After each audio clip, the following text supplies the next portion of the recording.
말씀을 나누기까지. 자, 오늘은 마태복음 22장 말씀을 같이 한번 보겠습니다.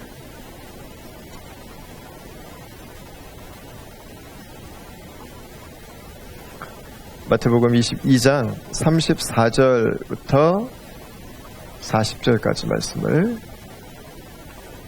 같이 읽도록 하겠습니다.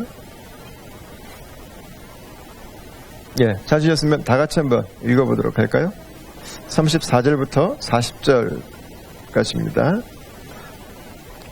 예수께서 사두개인들로 대답할 수 없게 하셨다 함을 바리새인들이 듣고 모였는데 그 중에 한 율법사가 예수를 시험하여 묻되 선생님, 율법 중에서 어느 계명이 크니이까?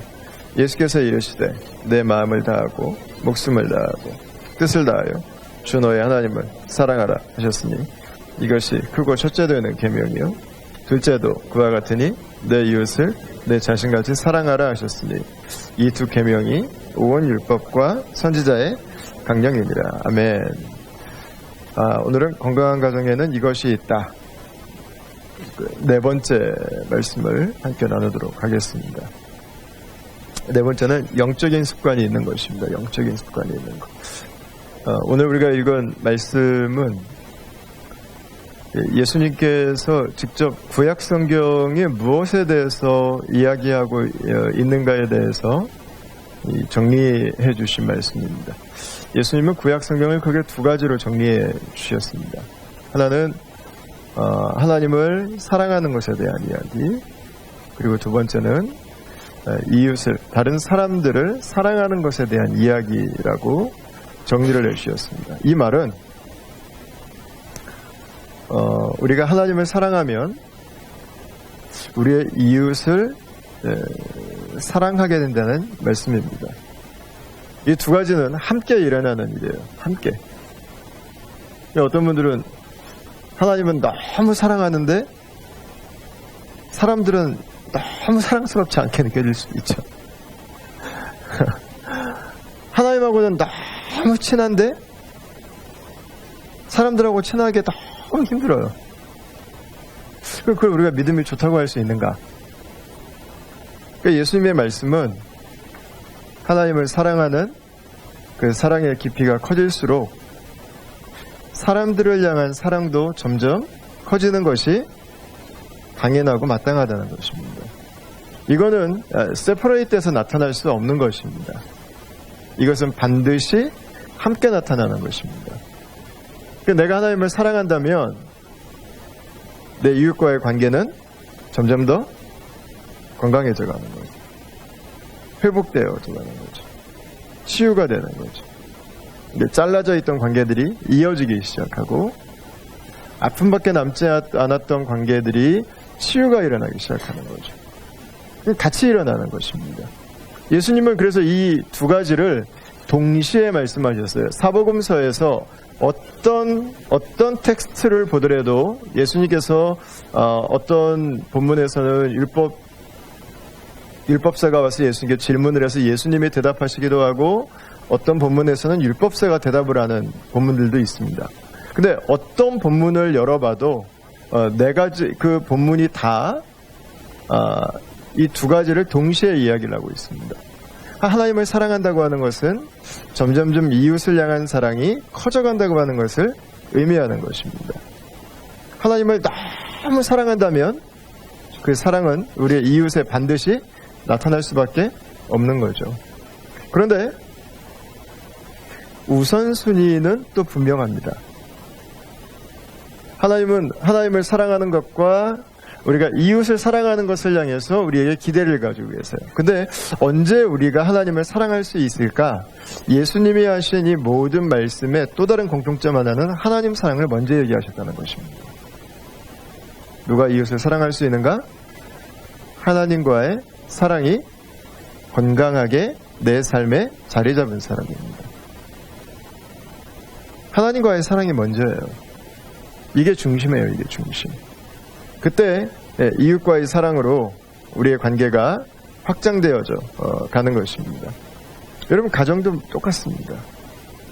우리가 믿음이 좋다고 하면 그 좋은 믿음이 경험되고 드러나는 첫 번째 장소는 우리의 가정입니다. 내 아내는 첫 번째 선교지고, 첫 번째 사역지고, 첫 번째 이웃입니다. 내 자녀는 첫 번째 선교지고, 첫 번째 이웃이죠. 내 아내와 내 자녀에게 하나님의 사랑을 나누지 못하는데 멀리 있는 사람들에게, 그 모든 사람들에게 친절하다고 하는 것이 과연 그걸 사랑이라고 말할 수 있을까? 예. 그 사랑에 나타나야 하는 첫 번째 곳은 바로 우리 가정이라고 하는 울타리 안에 있습니다. 우리 가정 안에서부터 그 사랑이 흘러가는 것이죠. 여러분, 그래서 오늘은 그 첫 번째 중심에 있는 영적인 습관을 함께 나누고 싶은 거예요. 어떻게 우리가 하나님과 함께 하나님 사랑을 경험하는 시간들을 가질 수 있을까? 어떻게 우리가 하나님으로부터 우리의 가정이 존재하고 있고, 우리의 가정이 세워지고, 어떻게 하나님으로부터 우리의 삶이 가정을 통해서 만들어질 수 있을까에 대한 이야기를 같이 여러분들하고 좀 나누고 싶은 것입니다. 저희가 4주간 함께 나눴었는데 첫 번째가 말의 습관이었죠. 네. 미안해요. 기억하시나요? 괜찮아요? 고마워요? 사랑해요. 말의 습관. 두 번째는 격려의 습관이었습니다. 주님의 성품을, 주님을 예배함을, 주님께 순종함을 격려하는 습관들이 필요하다는 것이었습니다. 그냥 무작정 모든 것에 대해서 세상적인 것까지 다 격려하지 말고 좋은 게 좋은 거라고, 주님의 뜻과 주님의 의가 드러날 수 있는 것들을 향해서 격려를 해주라는 것이었습니다. 세 번째는 함께함이었습니다. 함께함. 근데 여러분, 이 앞에 세 가지는 사실은 순서상으로는 거꾸로 가야 됩니다. 근데 그 중심에는 오늘 영적 습관이 있습니다. 영적 습관이 있을 때 함께함이 건강해져요. 그리고 격려가 지속적으로 일어날 수 있어요. 그리고 사랑함과 고마움과 미안함의 표현이 내 안에서 멈추지 않고 나올 수 있는 에너지가 될 수 있습니다. 그게 가장 기초에 있다고 보면 될 것 같습니다. 믿음은 우리의 삶에 정말 많은 것들을 바꿔요. 저는 이번에 여러분 기도해 주셔서 많이 염려해 주시고 격려해 주셔서 어머니의 장례를 잘 마치고 돌아왔습니다.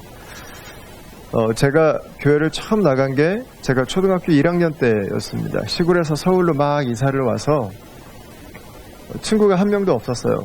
그때 저희 막내 누님이랑 같이 일요일이었는데, 그땐 교회를 안 다녔으니까 일요일이었죠. 일요일이었는데 그 문 앞에 이렇게 골목에서 놀고 있었어요. 누나랑 둘이. 그런데 한 선생님께서 친구들 한 두세 명의 손을 이렇게 잡고 저희 집 앞을 지나가시면서 저희들에게 물어보시더라고요. 너네 교회 다니니? 그래서 저희는 교회 안 다니는데요. 그랬더니 너네도 교회 갈래? 그래서 엄마한테 여쭈어보고 네 하고 따라갔던 게 첫 번째 교회에 발을 들여놓는 순간이었습니다. 그리고 40년이 지났습니다.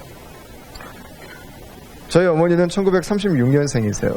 17살에 결혼을 하셨고요. 아버지가 결혼을 하시고 얼마 안 돼서 군대를 가서 4년이 넘는 시간을 군복무를 하셨습니다. 그래서 다시 돌아오셔서 21살에 22살에 저희 첫째 누나를 낳으셨습니다. 평생 아들 3명과 딸 5을 낳으셨고, 아들 중에 2명이 먼저 하늘에 가는 슬픔을 가슴에 안고 사셨습니다. 믿음이 없으셨기 때문에 가슴에 묻어두셨어요. 이번에 가서 알았는데 저희 아버지께서 저는 중풍으로 17년을 누워 계셨는데 알았는데 20년이 넘는 시간을 풍과 싸우셨더라고요. 그 남편을 포기하지 않고 그 어린 자식들을 버리지 않고 마지막까지 어머니의 자리, 아내의 자리를 지켜주셨던 분입니다. 그러니까 인생에 쉼이라고 하는 게 없었던 분이죠. 당연히 자식들에게도 사랑한다는 말이나 미안하다는 말을 할 수 있는 정신적인 마음의 여력은 전혀 없으셨던 분이셨습니다. 어머니께서 교회를 다니신 지 4년이 되셨습니다. 세례를 받으시고 저한테도 몇 번 말씀하셨는데 도하나 하나님이 나를 언제 데리고 가시냐, 빨리 좀 데려가셨으면 좋겠다. 다른 건 모르겠는데 어쨌든 하나님이 데려가신다는 거에 대한 확신은 분명하게 있으셨던 것 같아요. 예수님을 믿으셨고, 돌아가시기 3개월 전에 저희 둘째 누님 댁에 어머니께서 3개월 전부터 머무르기 시작하셨어요. 근데 제가 이번에 가서 누님들에게 아주 굉장히 모든 누님들이 다 눈에 눈물이 송글송글 맺혀서 저한테 이야기를 하시는데, 도하나, 김 목사, 엄마가 우리한테 미안하다고 하셨어. 고맙다고 하셨어. 누나들이 한 번도 들어본 적이 없는 거예요. 어머니한테 할 여력이 없으셨죠. 자신의 이제 마지막 임종을 앞두고 딸들이 몇 년을 돌아가면서 로테이션 정해가지고 어머니를 케어했거든요. 그러니까 어머니가 이제 그 누님들을 보시면서 그것도 다 같이 있을 때 하지 않고 한 사람 한 사람 얘기해 주셨다고 했어요. 목순아 너무 미안하다. 개순아 너무 고맙다. 한 분 한 분들에게, 그 누나들이 살아오면서 또 어머니에게 서운한 게 있었을 거 아니에요. 그 어머니는 자식들 어쨌든 먹여 살리느라고 고생하셨지만 누나들은 더 많은 걸 좀 기대할 수 있었는데 그러지 못한 거에 대해서 어머니에게 또 서운한 게 또 왜 없으셨겠어요. 이게 다 녹아버렸어요. 이게 다 녹아버리셨어요. 거기 이제 더 감사한 게 어머니께서 돌아가시는 그 과정에서 마지막 이제 임종 예배를 드리고 어머니께서 돌아가셨는데 어머니께서 웃는 표정으로 돌아가셨어요. 저도 목사니까 장례를 많이 다니잖아요. 이제 초청받으신 분들의 얼굴을 그래도 많이 봤는데 저희 어머니처럼 이렇게 웃으면서 스마일 하시면서 편안하게 돌아가신 얼굴은 정말 손으로 꼽는 것 같아요. 그러니까 저희 아직도 누님 중에 두 분은 정확하게 믿음이 없어요. 저희 아버지께서 돌아가셨을 때는 누님들이 믿음이 대부분 없으셨기 때문에 제가 그때는 양복도 못 입었어요. 샤머니즘 스타일로 제가 옷을 입었어요. 장례는 이렇게 해야 된다고. 근데 이번에는 누님들이 저에게 믿음이 없는 누님들이 저에게 와서 얘기하시는 거예요. 도하나 엄마 천국 가셨나 봐. 그러니까 저희 아버지의 장례와 어머니의 장례를 비교해 보니까 한 가지 없어진 게 있고 한 가지 생긴 게 있는데 한 가지 없어진 건 곡이 없어졌어요. 여러분 곡 아시죠? 통곡하는 소리. 울긴 다 울어요. 계속 울죠. 근데 통곡이 없어졌어요. 또 하나 생긴 건 뭐냐면 장례하는 가운데 웃음이 생겼어요. 여유가 생긴 거예요. 어머니가 천국 가셨다는 거에 대해서 너무 확신을 하니까 믿음이 없는 누님들도 마음이 너무 편한 거예요. 여러분 죽음 앞에서만큼 우리의 믿음이 극명하게 드러나는 데가 정말 없는 것 같아요. 죽은 분이 어디 가셨는지 모르는 그 불안감과 두려움처럼 큰 게 여러분 어디 있어요? 어머니께서 천국 가신 게 너무 분명하니까 믿음이 없는 누님들이 확신을 하시는 거예요. 어머니 천국 가셨다. 스스로 얘기하시는 거예요. 스스로. 그래서 저는 저희 어머니께서 아직 믿음이 없는 누님들에게 주신 마지막 선물이 아닌가 싶어요.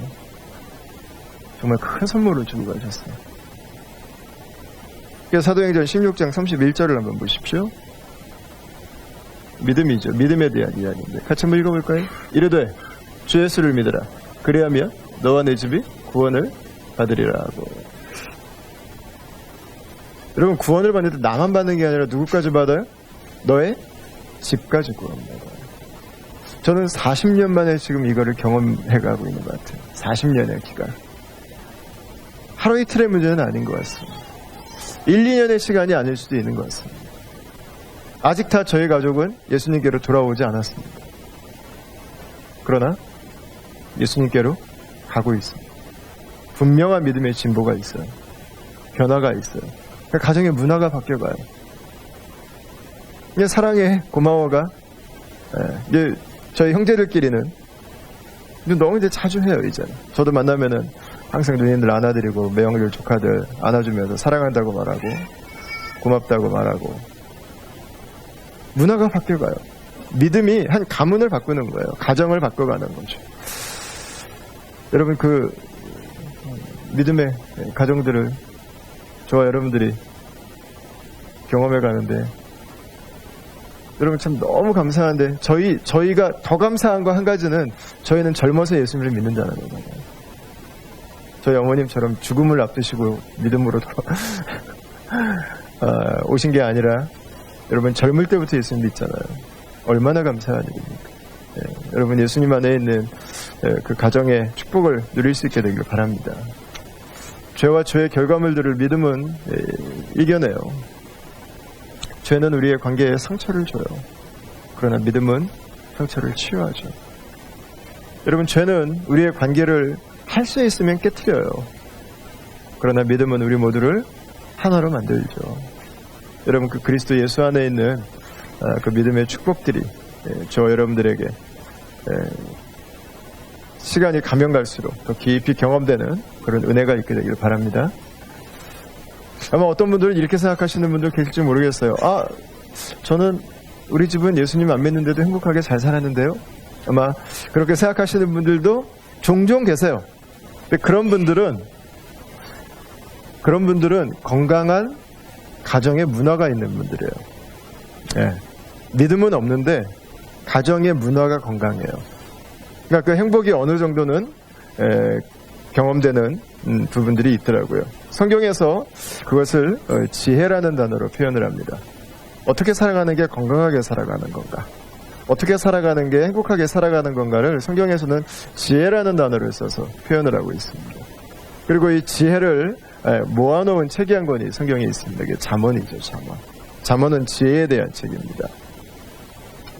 우리 개인의 마음에서부터 우리의 가정과 돈, 비즈니스, 분노, 이 사회생활에 이르기까지 다양한 그 지혜를 기록하고 있습니다.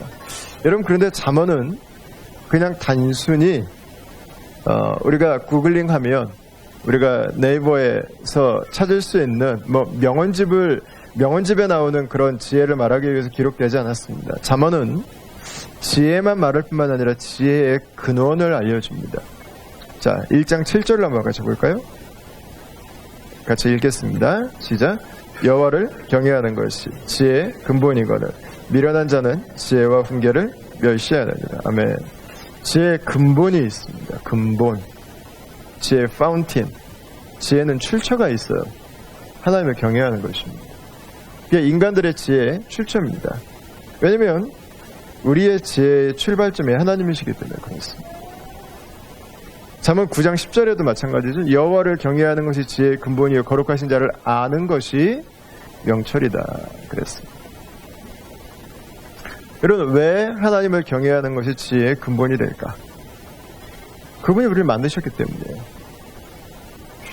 우리가 냉장고를 만약에 하나 새로 들여놓게 되면 냉장고에 그 포장 박스를 우리가 풀게 되면 냉장고가 나오기 전에 먼저 하나 나오는 게 있습니다. 매뉴얼입니다. 어떻게 쓰라고 하는 게 나와요. 그 냉장고는 여러 가지로 사용할 수 있습니다. 공구함으로도 사용할 수 있고 아이들 숨바꼭질 장소로도 활용될 수 있고 냉장고는 다양하게 사용될 수 있습니다. 그러나 냉장고를 가장 잘 사용하는 방법은 냉장고를 만든 사람이 이걸 왜 만들었는지를 아는 것입니다. 그러면 냉장고는 효율이 극대화가 될 수 있습니다. 그게 바로 매뉴얼이에요. 그게 바로 지혜예요. 냉장고가 매뉴얼이 있고 세탁기가 매뉴얼이 있는데 여러분 그 기계덩어리와 비교할 수 없는 한 사람의 인생이 매뉴얼 없이 원하는 대로 사십시오. 하고 싶은 대로 하십시오. 당신의 인생 당신 거니까 맘대로 하십시오. 여러분, 이건 자유가 아니라 당신의 인생을 훼손시키고 당신의 인생을 망가뜨리라는 말에 불과하지 않아요. 어떻게 세상 모든 것에 매뉴얼이 있는데 인생의 매뉴얼이 없을 수가 있어요? 여러분, 어떻게 하나님을 경외하는 것이 우리 인생의 가장 큰 지혜가 될 수 있습니까? 하나님이 인간을 지으셨기 때문이에요. 하나님은 우리가 어떤 마음을 어떻게 유지해 가야 될지를 가장 잘 아시는 분이에요. 하나님은 우리가 우리의 관계를 어떻게 만들어 가야 될지, 그 어떤 관계가 우리에게 축복인지를 디자인하신 분이에요. 하나님은 가정의 프로듀서. 하나님은 우리가 살아가는 그 모든 것에 창조주시죠. 그래서 그분이 우리의 삶의 지혜가 되시는 것입니다.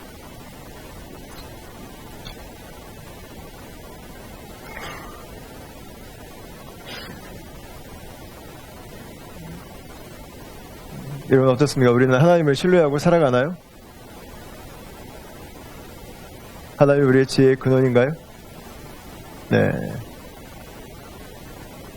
오늘의 운세가 우리의 지혜의 근원이 아니기를 바랍니다. 다른 사람의 눈이 내 인생의 근원이 아니길 바랍니다. 네. 내 감정이 내 인생의 근원이 아니길 바랍니다. 나의 좋고 싫음이 내 인생의 근원이 아니길 바랍니다. 내가 때로는 가질 수 있고 때로는 가질 수 없는 그 무엇이 내 인생의 지혜의 근원이 아니길 바랍니다. 여러분, 우리가 너무 여러 가지 것들이 우리의 인생의 주인이 될 때가 있어요. 우리 지혜의 근원이 될 때가 있어요. 가장 안타까운 점은 문제가 인생의 중심이 되는 집이 있어요. 문제가 생기면 온 가족이 활기가 생겨요. 문제가 생기면 기도해. 이 믿음도 문제가 생기면 좋아져. 어떤 집들은 자녀가 중심이에요. 자녀가 중심. 자녀가 기분 내키지 않으면 예배도 안 가요. 자녀가 원하지 않으면 집안을 바꿔요. 자녀의 땡깡을 길들여야 되는데 자녀의 땡깡에 가정이 길들여 들어가는 거죠.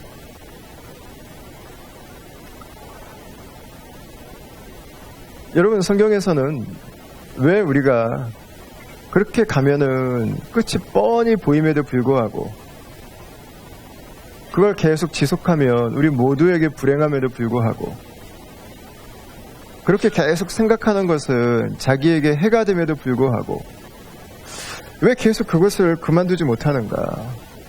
왜 계속 세상의 잘못된 그 지혜를 붙들고 살아가는가? 여러분, 성경에서는 하나님의 지혜가 부족하기 때문이라고 이야기를 해요. 하나님의 지혜가 없기 때문에 세상의 지혜로 잘못된 결정을 하고 하나님께서 우리에게 주신 가장 좋은 길이 아니기 때문에 결국은 그 대가를 지불하는 것이죠. 어떻게 하면 우리가 하나님의 지혜를 가지고 살아갈 수 있는가? 예수님을 영접하는 것입니다. 예수님을 영접하는 것. 여호와를 경외하는 것이 지혜의 근본이요. 이런 우리가 하나님을 경외하고 싶다고 막 경외할 수 없어요. 우리에겐 예수님이 필요해요. 어떻게 우리가 하나님을 경외할 수 있는가? 예수님을 영접해야 됩니다. 예수님께서 말씀하셨습니다. I am the way. 하나님께로 갈 수 있는 유일한 길, 하나님을 경외할 수 있는 유일한 길, 하나님의 지혜에 리치할 수 있는, 다다를 수 있는 유일한 길, 예수님께로 가는 것입니다. 예수님을 영접하는 거죠. 하나님의 가장 큰 지혜는 예수님이었습니다. 고린도전서 1장을 한번 보겠습니다. 같이 한번 읽어보겠습니다. 시작. 오직 부르심을 입은 자들에게는 유대인이나 헬라인이나 그리스도는 하나님의 능력이요 하나님의 지혜니라. 아멘. 여러분, 예수님은 하나님의 지혜입니다. 어떻게 우리가 하나님의 지혜를 가지고 살아갈 수 있는가? 예수님께로 가는 것입니다. 그 예수님을 영접하는 것입니다. 골로새서 2장 3절 볼까요? 그 안에는 지혜와 지식의 모든 보화가 감춰져 있느니라 고 기록했습니다.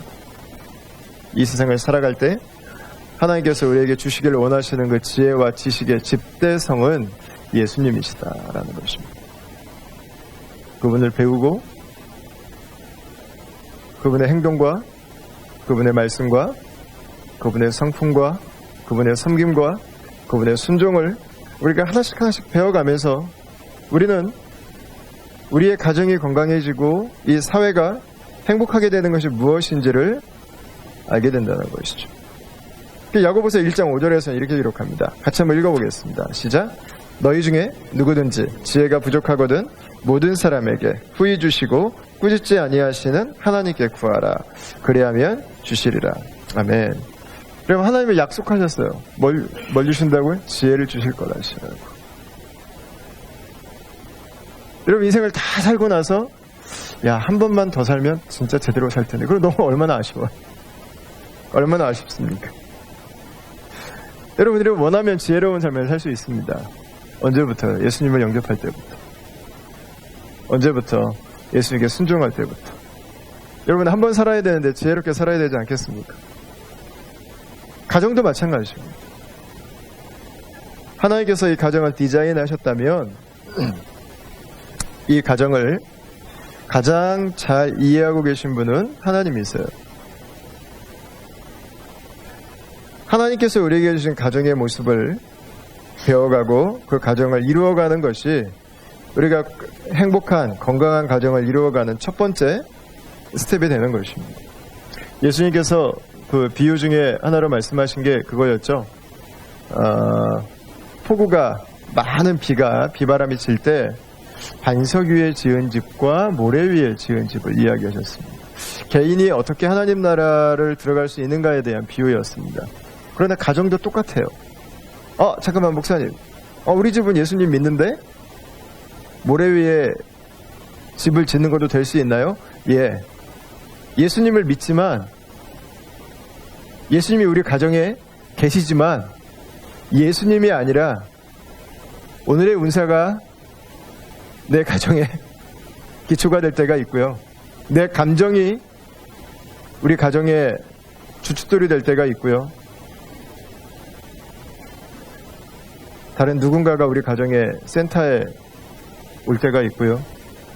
예수님이 우리 가정에 안 계신 게 아니라 예수님이 우리 가정에 계시지 않은 것처럼 살아가게 되면 결국 우리의 가정은 모래 위에 집을 지는 것과 별로 다르지 않은 것입니다. 여러분 가정도 성경 안에서 기초를 놓는 것입니다. 창세기에서부터 말씀해주고 있잖아요.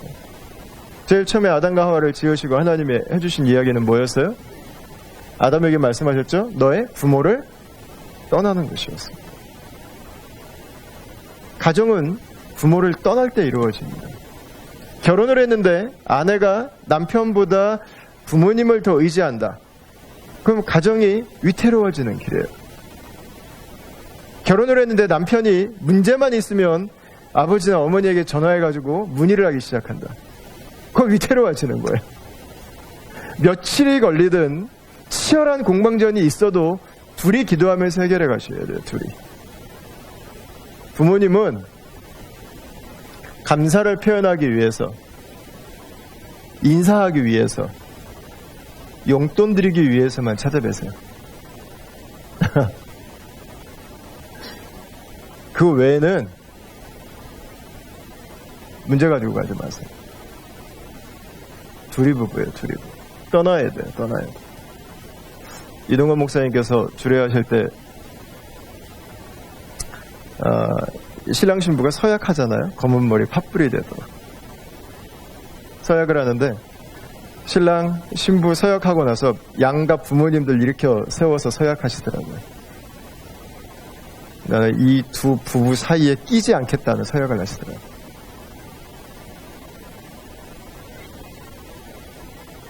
여러분, 부부가 한 몸이에요. 부부가 한 몸. 부모를 떠나야 돼요. 부부가 해결해 가야 돼요. 부부가. 그래야 성숙해져 가요. 문제를 푸는 능력도 생기고. 예.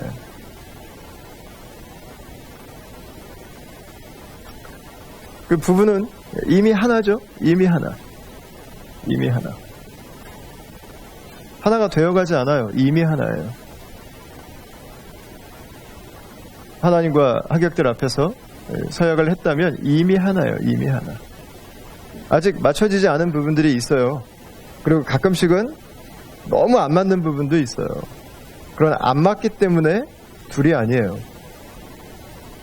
그런 우리가 하나예요. 어떤 가정은 엄마랑 아이가 하나고 아빠가 옆에 나와 있는 집들도 있고, 아니에요. 부부가 하나예요. 부부가 하나. 이미 하나. 그 어떤 것으로도 부부의 하나됨은 다른 것으로 대신해서는 안 돼요. 그러면 성경이 이미 가르쳐주고 있는 거예요. 이미 가르쳐주고 있는 거. 네. 하나님께서 우리에게 주신 이 가정에 대한 지혜의 기초만 우리가 따라가도 우리의 가정은 균형을 잡아갈 수 있어요. 아내들에게, 남편들에게 복종하라고 이야기하죠. 남편들에게는 아내를 사랑하라고 이야기를 합니다. 저는 아내랑 같이 살면서요, 참 진짜 어려운 부분이 아내의 이 감성인 것 같아요. 진짜 모르겠어요. 그래, 모르는 게 당연할 것 같아요. 이회수 씨가 책을 썼는데 책 제목이 여자도 여자를 모른다. 아니, 여자도 여자를 모른다는데 남자가 무슨 수로 알아요? 그래서 여자 아내가 그러면 감정적인 기만 한가? 전혀 그렇지 않거든요. 뭔가에 대해서 이야기하다 보면은 진짜 논리적이고 정말 똑똑하거든요. 그러니까 제가 보니까 남자는 보통 이성적인데 여자는 이성과 이 감성이 다 있는 것 같아요. 하나님이 정말 뒤로 갈수록 더 뛰어난 작품을 만들어내셨어요. 마지막에 여자가 나온 이 여자가 정말 아주 우월한 존재예요. 우월한 존재. 근데 아내의 감성을 이해하는 게 참 어려워요. 그걸 받아주는 것들이. 근데 이제 저도 좀 있으면 이제 아내랑 결혼한 지 이제 올해가 이제 18년 차가 되고 좀 있으면 이제 20년 가까이 되는데도 야, 이거는 평생 가도 모르겠다 싶어요. 근데 아내가 감동하는 포인트는 하나예요. 제가 애쓸 때 아내가 이렇게 눈빛으로 말하는 게 보여요. 애쓴다. 아이고, 이해하려고 애쓴다 진짜. 그런 날 긍휼이 와요. 그런 날 긍휼이 와. 몰라. 근데 어떤 날은 정말 아내가 하루 종일 바쁘게 지냈어요. 근데 집에 가서 진심으로 여보 오늘 너무 고마워. 당신 때문에 내가 오늘 살았어. 근데 아내는 그 피곤이 다 풀려버리더라고요. 이해가 안 돼요. 이해가 안 돼요. 그러니까 이걸 자꾸 이해하려고 하면 안 될 것 같아요. 그냥 그런 거니까. 존중하고 아내가 원하는 그 감정적인 공감과 동의와 함께함을 배워가기 위해서 그걸 함께 옆에서 노력해가는 모습으로 존재해가는 거. 여러분, 우리 자매들에게 주신 남편에 대한 복종도 마찬가지잖아요. 어감이 좀 복종이라서 좀 자매들이 좀 불편할 수도 있지만 사실은 바꿔서 말하면 남편 기세워주라는 거예요. 기세워주라는 거. 예. 제가 보니까 아내들이 맘먹으면 남편 잡는 거는 시간 문제예요. 시간 문제. 얼마든지 누를 수 있어요. 보니까. 그 빤히 보이는 그 남편을 세워주라는 거예요. 빤히 보이니까. 예. 누를 수도 있지만 좀 세워주라는 거. 그 김성목 장로님이 강의하신 내용 보니까 그 내용 나오더라고요. 아내가 남편이 너무 마음에 안 들어요. 운전도 너무 거칠게 하고 말도 너무 거칠고 별로 마음에 드는 게 별로 없어요. 근데 김성목 장로님 강의를 들으셨나 봐요. 남자는 쫀심이다. 쫀심만 세워주면 된다. 그 얘기를 듣고 남편이 운전을 하고 그날도 마음에 너무 안 들었는데 주차장에 가가지고 후진으로 한 번에 차를 이렇게 냈더래요. 네, 후진으로. 그거 대단하잖아요. 안 쓰고 이게 바로 딱 넣는 거는. 아내가 막 여기까지 올라왔대. 야, 운전 좀 똑바로 하니까 저 뭐 하는 거야? 막 여기까지 나왔는데 김성목 장로님 강의가 그때 생각이 났대. 쫀심. 그래서 속으로는 막 부글부글 끓는데 겉으로 웃으면서 당신 주차 진짜 잘한다고. 당신 어떻게 주차를 잘하냐고 그랬더니 남편이 그랬다고 그러죠. 야, 내가 후진해가지고 서울까지 갈 수 있어. 그래. 어디 지방도시였나봐요. 아내의 칭찬 한마디에 후진으로 다 멜번까지 갈릴 수 있는 분들이 여러분 지금 옆에 지금 다 앉아 계세요. 예. 여러분 세워주는 거죠. 세워주는 거. 내가 여러분 이긴다 그래서 내가 원하는 걸 얻기 위해서 치열하게 머리싸움을 해서 상대방에게 얻는다 그래서 여러분 어디까지 얼마나 얻을 수 있겠어요? 어렵습니다. 한계가 있어요. 한계가 있어. 오늘 가정의 위기가 많다고 하는데 그 가정의 위기는 다른 게 아니에요. 관계의 위기고 그 관계의 위기의 기초에는 하나님께서 만들어주신 기초가 없는 거예요. 그 관계의 기초에는 뭐가 있을까요? 죄가 있어요. 죄가. 내가 왕노릇하고 싶어요. 그 남자들은 그걸 보통 큰 소리나 힘으로 하려고 하죠. 여자들은 그걸 머리싸움으로 하려고 하죠. 그 남편들을 어떻게 하면 내가 원하는 대로 조정해 갈까? 남자들은 자기 성을 못 이기니까 그게 조금 더 외적인 것들로 표출이 많이 되죠. 여러분 다 죄의 결과물들입니다. 여러분 착각하지 마세요. 지금 나랑 살고 있는 남편이 나를 만족시키지 못해요. 그 남편을 아무리 나에게 잘하게 만들어도 그 남편이 나를 만족시킬 수 없다고요. 여러분들의 남편은 여러분들의 가정의 구원자가 아니에요. 여러분들의 아내를 이렇게 회유하고 저렇게 협박해서 내가 원하는 대로 뭐 만들지는 모르겠어요. 그러나 그 아내가 나를 온전히 만족시킬 수는 없어요.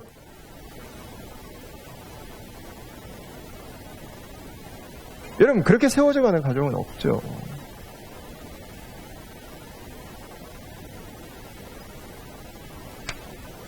우리는 결혼을 하면서 배우자에 대한 기대가 좀 커요. 지나쳐요. 네. 결혼하기 직전에 남편과 아내한테 저 이렇게 페이퍼를 주고 배우자에 대해서 자 이쪽 앞면에는 장점을 쓰시고 뒷면에는 단점을 쓰세요. 그러면 결혼하기 전에는 장점 면이 모자른데요. 뒷면에 써도 되냐고. 그럼 왜 뒷면에 쓴대요? 근데 결혼하고 다 1년 지나서 장점 단점 쓰는 거라면 장점은 별로 쓸 게 없대요. 단점이 다 보이거든요. 단점은 뒷면 넘어가야 된다는 거지. 여러분 왜 그렇게 결혼하기 전에 장점이 많이 보였어요? 이 모든 장점으로 나를 만족시켜줄 거기 때문에. 이 모든 장점이 나를 행복하게 해줄 거기 때문에. 근데 둘이 함정이 뭐예요? 둘 다 자기만 생각하고 있다는 거예요. 미안하지만 이 여자는 나를 만족시키기 위한 특수부대로 훈련 받으면서 자라지 않았어요. 이 남자도 마찬가지입니다.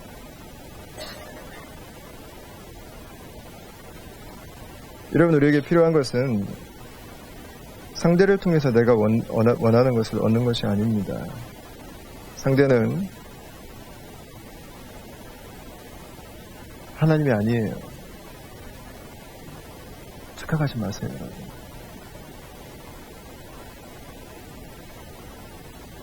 십 10년을 바가지 긁어도 20년을 잔소리를 해도 이 사람이 하나님이 되진 않아요. 죄인이에요, 죄인. 죄인. 그리스도의 긍휼이 필요한 죄인. 나의 섬김이 필요한 죄인. 나의 사랑이 필요한 죄인. 여러분 그러나 그게 나에게 나올 수 있어요? 없어요. 그래서 우리에게 뭐가 필요해요? 영적인 습관이 필요해요. 그리스도의 사랑으로 그 사랑을 공급해 주어야 되기 때문에. 어떻게 아내를 여러분 죽을 때까지 사랑할 수 있습니까? 우리가 가지고 있는 사랑은 한계가 있어요. 뭐 3년 지나면 호르몬도 안 나온다면서요.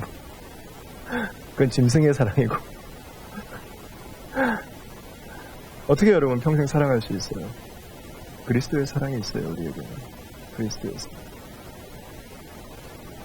그리스도의 사랑으로 공급받아서 그 사랑으로 사랑하는 거예요. 여러분 이 루트가 막혀 있으면은요 피 터지는 전쟁이에요. 날마다. 뭐가 있어도 별로 필요 없어요. 뭐가 있어도 관계를 회복시키지 못해요.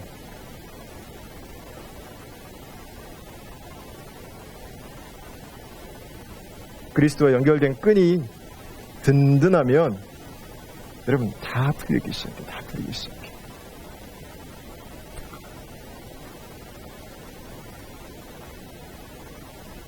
그래서 여러분 우리 가정 안에 영적인 습관으로 훈련할 때 좀 세 가지를 좀 기억하면 좋겠어요. 첫 번째는 공동체를 중심으로 한 영적 습관을 갖는 것입니다. 우리가 함께 이렇게 가족이 나와서 함께 예배하는 거, 이 영적인 습관이죠. 네, 우리는 주일은 예배합니다. 예배하는 습관이에요. 여러분 레귤러리 하세요. 레귤러리. 예외를 만들지 마세요. 예배를 한두 번 만들기 시작하면 예배 못 드릴 이유가 천지예요. 딱 4주만 예배 안 드리면 주일날 예배 안 드리는 게 편하네요. 이제 그때부터. 이 예외를 허용치 마세요. 루틴하게 만드세요. 루틴하게. 공동체를 중심으로 해서 함께 양육받고 공동체에서 함께 기도하고 공동체 중심으로 영적 습관들을 만들어가는 것입니다. 두 번째는 가정을 중심으로 영적 습관들을 만들어가는 것입니다. 가정 예배를 드릴 수도 있고 부부가 함께 묵상한 것들을 나눌 수도 있습니다. 저는 아내와 일주일에 한 번씩 꼭 함께 대화하는 시간을 갖습니다. 꼭 갖습니다. 월요일날 보통 갔는데 월요일날 제가 다른 일정이 생겨서 못 가지면 주중이라도 어쨌든 수단과 방법을 안 가리고 갔습니다. 그래서 아내가 어떤 생각을 하고 있는지 요즘에 하나님께서 어떤 마음들을 주시는지를 같이 나눠요. 부부가 이야기하면서 함께 그 안에 하나님의 말씀이 있고 그 안에 주의 인도하심이 있고 그 안에 예수께서 우리의 주인 되심이 묻어난다면 여러분 그 관계에서 자녀들에게까지 영향을 주게 돼 있어요.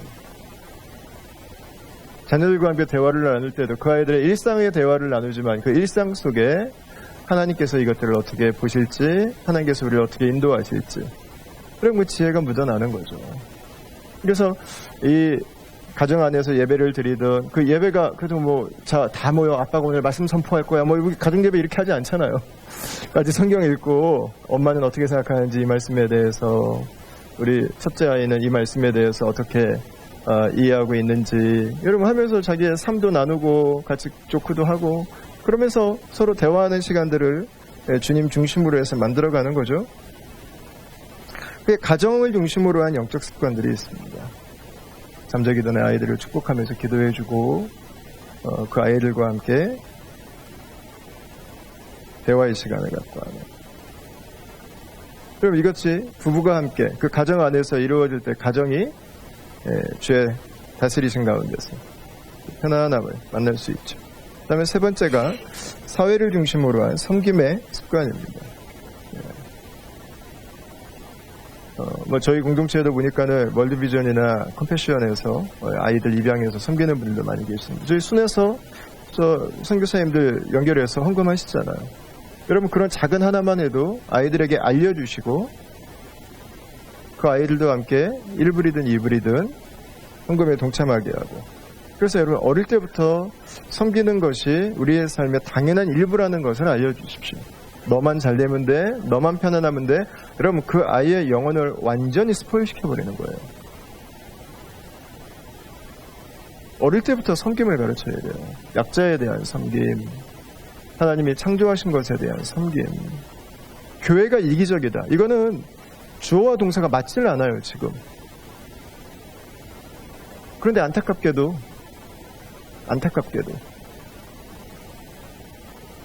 여러분 교회가 이기적일 수 있다고 하는 것에 대해서 오늘날 시대는 동의하는 것 같아요. 어떻게 복음이 이기적일 수가 있어요, 여러분? 어떻게 그리스도의 십자가가 이기적일 수가 있어요? 어떻게 주의 사랑이 나하고 내 집 밖에 모를 수가 있어요? 그거는 복음을 모르는 거예요, 아직. 복음이 뭔지를 온전히 이해를 못한 거예요. 그 십자가의 복음을 아직 경험하지 못한 거죠. 여러분 어려서부터 가르치십시오. 교회를 섬기는 것도 마찬가지죠. 우리 순장님으로도 섬기고 아이들이랑 같이 집 정리도 같이 하고 우리는 교회를 섬기는 것이 당연하다고 하는 것을 어릴 때부터 알려주세요. 어릴 때부터. 여러분, 가정 안에서 이것들이 경험되면 이 복음이, 이 변화된 삶이, 이 아이들이 이원론적인 사고를 갖지 않아요. 또 오늘날 한국교회의 가장 큰 지금 공백은 저는 이원론적 사고라고 생각해요. 교회하고 세상이 완전 나눠져 버렸어요. 근데 그 중심에는 뭐가 있냐면 가정 안에 믿음이 없어요. 가정 안에 예수가 없어요. 가정의 주인은 다른 거예요. 가정은 믿음의 원리로 돌아가지 않고 가정은 철저하게 세상의 원리로 돌아간다고요. 그럼 그 아이가 교회에서는 예배하지만 집에서는 예수와 전혀 관계없는 삶을 살아가는 그 삶을, 그 이중성을 보면서 이런 믿음은 그냥 교회용인 거예요. 예수님은 그냥 교회 안에만 계시는 분이죠. 여러분, 그러나 이 믿음은 세상의 소망입니다. 세상을 변혁할 수 있는 유일한 힘이에요. 그 아이의 미래를, 그 아이의 가정을 책임질 수 있는 가장 강력하고 가장 견고한 기초석입니다. 여러분, 가정에서 우리의 자녀들이 믿음을 경험하는 것은 축복이죠. 더 큰 축복이 없어요. 여러분, 어떻게 살아야 됩니까? 가정에서부터 은혜로 살아가는 것이십시오. 왜 우리가 가정에서부터 이렇게 영적 습관들을 훈련하고, 왜 영적 습관들을 주님과 함께 동행하는 삶들을 계속해서 살아가야 돼요? 우리의 모든 삶이 은혜가 필요하기 때문에 그렇습니다. 은혜가 필요해요. 은혜가. 나만 믿어. 내가 끝까지 당신 사랑해 줄 거야. 여러분, 이 꽉 찐 주먹이 주님 앞에 내려가서 주님, 저는 사랑할 수 없습니다. 이 고백이 나오기 시작할 때 끝까지 사랑할 수 있어요. 내가 책임질게. 주님, 저는 무책임의 놈입니다. 여러분, 이 고백이 나와야 돼요. 주님, 저는 용서할 수 있는 힘이 없습니다. 주님, 저는 기다릴 수 있는 에너지가 없습니다. 주님, 제가 무지합니다. 주님, 제가 부족합니다. 여러분, 이 고백이 있을 때 예수께서 우리의 주가 되실 수 있어요. 그리고 내 힘으로, 내 능력으로 내가 주인 되거나 이 사람을 하나님 만들어서 내가 원하는 것을 만족시키려고 하는 그 죄의 기반을 둔 가정이, 죄의 은혜가 다스리시는 가정은, 죄의 터치가 있는 가정은, 죄의 치유와 죄의 회복이 있는 가정으로 변화되는 거죠. 베드로전서 1장 21절, 맨 마지막 본문을 보겠습니다. 예. 너희 믿음과 소망이 하나님께 있게 하셨느니라. 기록하고 있습니다. 여러분, 우리에게 왜 그리스도의 은혜가 필요합니까? 우리 가족 중에 누구도 하나님이 아니기 때문에 그렇습니다.